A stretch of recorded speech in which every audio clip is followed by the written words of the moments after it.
Hello student, good morning and welcome once again to my chemistry channel Amazing Chemistry Classes. I am your chemistry teacher Dr. Rohit Chakravarti, an educator, a senior scientist by profession. So this is my second video on D and F block element. As you can see, this is the NCERT where I am going to discuss regarding the physical properties of the D block elements. Very important topic, that is the melting point, how it varies in the series, third series, second series and first series. Moreover, I am going to discuss important question for board point of view. So I have taken these questions from your previous year question paper. Alright, so let's discuss first physical property. That as you can see, nearly all the transition elements display typical metallic properties.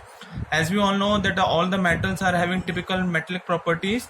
Those are tensile strength, ductility, malleability, high thermal and electrical conductivity.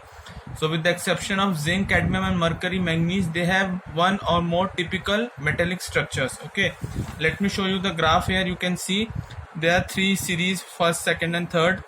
So I have already discussed in my previous video. So there's a trend. As you can see, there's a steep increase in the melting point and then gradually decreases with increase in the atomic number.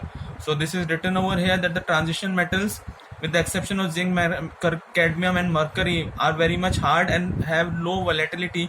Their melting and boiling point are very high. Okay, so now what is given over here, that the high melting point of these metals are attributed to the involvement of greater number of electrons from n-1 d in addition to ns electrons in the interatomic metallic bonding. So in any row, the melting point of these metal rises to maximum at d5 except for anomalous value of magnesium and T,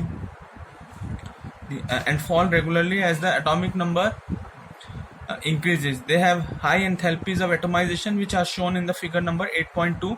The maxima at about the middle of each series indicate that one unpaired electron per d orbital is particularly favorable for the strong interatomic interaction.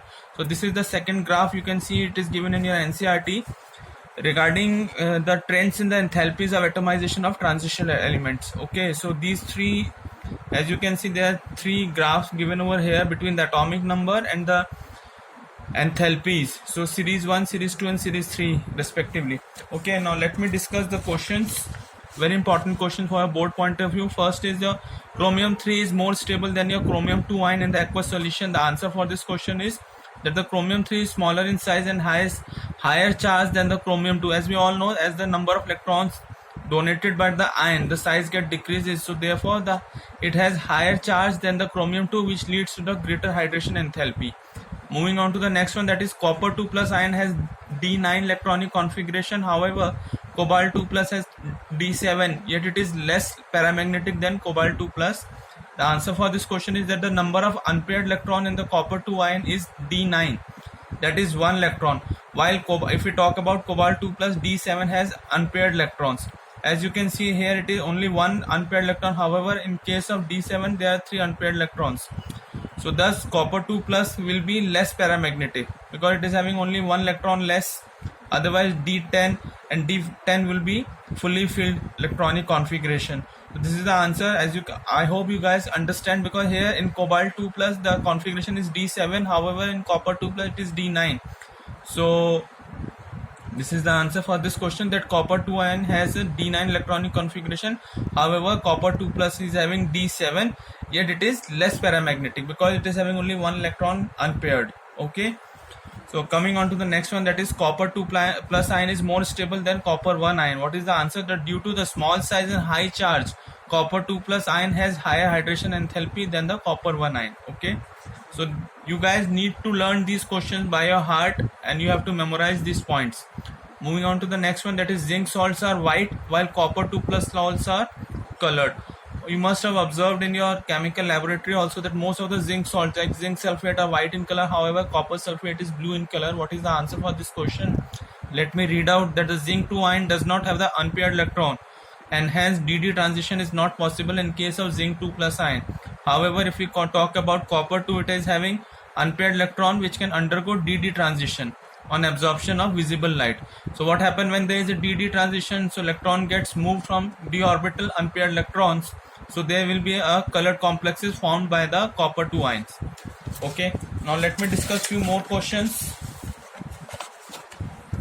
The first one would be, first ionization energy of 5d transition element are higher than those of 3d and 4d transition element in respective group. So the answer would be that due to poor shielding effect of 5d and 4f electrons, effective nuclear charges increases. Hence, ionization energy of 5d transition element is more than that of the 5d, 3d and 4d. So hope you understand that the ionization energy of 5d transition element is more than that of 3d and 4d transition element in respective group. Okay, moving on to the next one, that all the bonds of MnO4 negative are covalent in nature. Why it is covalent in nature? Because oxidation state of manganese in MnO4 negative is +7.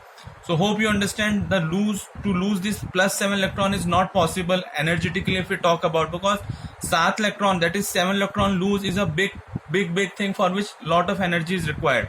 So what happened, these energetically it is impossible to lose 7 electrons to give ionic species. So Mn7 plus forms covalent bonding, so it shares the electron and normally it forms covalent compounds. All right, moving on to the next one, that is chromium 2 plus is a stronger oxidizing agent than the iron 2 plus ion. So the answer would be in chromium 2 plus D4 configuration, after losing 1 electron changes into chromium 3 plus. Okay, 1 electron lose, so it will the ion becomes Cr3 plus. In D it will be 3 electrons, and the D3 configuration is more stable than that of D4 because the 3 electrons are accommodated in the lower T2g orbitals. On the other hand, if we talk about iron 2 plus D6, so after losing 1 electron it changes into Fe3 plus, that is D5 configuration, which although half filled is comparatively less stable than D3 of chromium 3 plus. Okay, so this is the answer. You guys can take a snapshot also. I think my voice is very much audible and the video is quite clear for you, so you guys can write down the answers also. Okay, now few more points very important, that lanthanum is larger in size than lutetium. Next point is that cerium 4 plus is readily gain 1 electron and change into more stable cerium 3 plus ions. Moving on to the next one, that is sodium dichromate absorb moisture. It is having a tendency, sodium dichromate having a chemical property to absorb moisture from the atmosphere.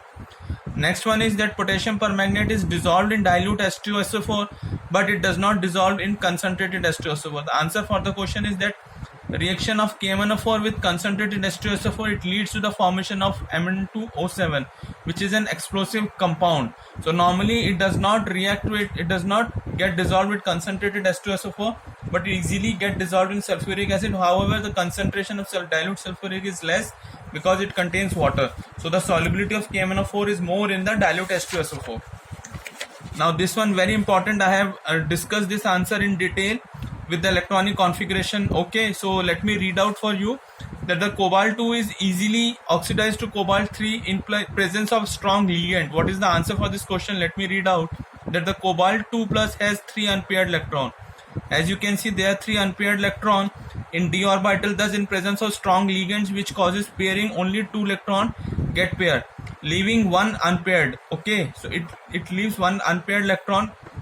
If it goes back, so there will be only 1 unpaired electron. However, in case of cobalt 3 plus, here you can see there are 4 unpaired electron, all of which can undergo pairing in presence of strong ligand, leaving no unpaired electron.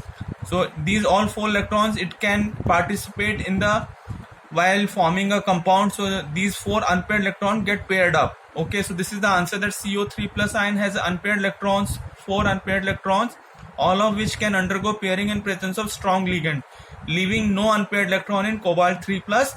Thus cobalt 2 plus is less stable than cobalt 3 plus. Okay, moving on to the next one, that is copper first is not stable in aqueous solution. The answer for this question is that copper 1 ion does not have a sufficient negative value of enthalpy of hydration.